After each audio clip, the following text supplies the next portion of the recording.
Central banks have continued to intervene in markets via increased money printing, purchasing of government and corporate bonds, reducing interest rates to the point of having negative rates, and general rhetoric around implementing further stimulus measures if required. Specifically, the US Fed remains on hold with future rate rises. The Bank of England and the Bank of Japan have recently increased their stimulus measures, and the Reserve Bank of Australia reduced its interest rate to a new record low of 1.5% this month. These policy actions have caused a sense of stability and confidence in markets, with the Brexit vote now a distant memory and US share markets pushing to a new record high. So what does this mean for investors? In this update, we'll address some of the issues that investors need to consider in the current environment. Today, 76% of all global government bonds have a yield or income return of less than 1%, and 36% of all global government bonds have a yield below 0%, that is, a negative yield. Why would a rational investor pay $101 today to receive $100 in the future? This is a guaranteed loss and shouldn't be confused with rational investing. But this is the environment the central banks have created with negative interest rates. They are leaving investors with little option other than to chase higher risk yields, and in many instances at very expensive valuations. Buying yield at any price doesn't usually work out well in the long term.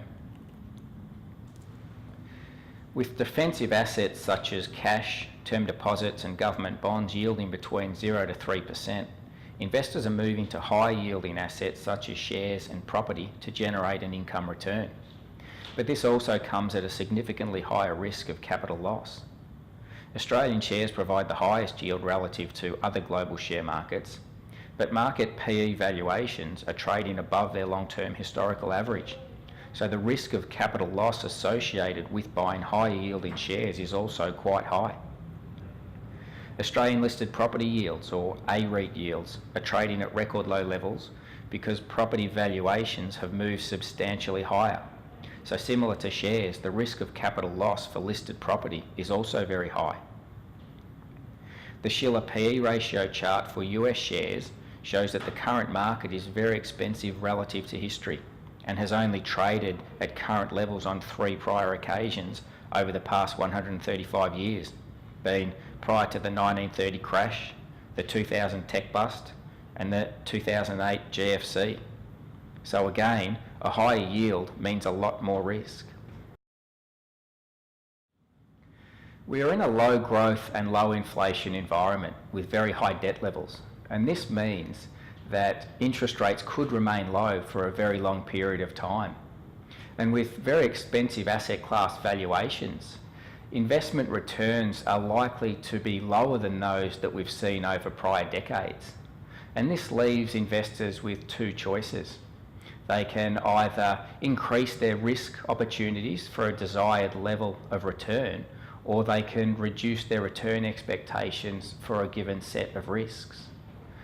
In our view, many investors aren't prepared for this type of environment, which is quite fragile from the perspective of we can expect higher volatility than we're used to, and more frequent extreme events, both positive and negative, and also market risk or beta may not be rewarded with additional returns.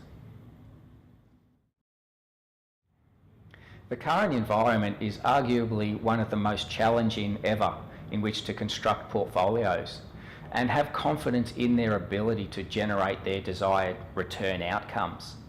While central bank policy actions have distorted market valuations and made it more difficult to measure risk, it's also risky to fight against those central bank policy actions. And that's why, with no safe choices, there's a lot of fully invested bears right now. Today, we feel that it's more important to focus on downside risk management than the pursuit of upside returns via high yielding assets, with an emphasis on being adequately rewarded for taking on additional risk. So rather than relying on the markets to move higher in order to generate returns, Our focus is more on managing or adopting a portfolio approach that focuses on absolute real returns.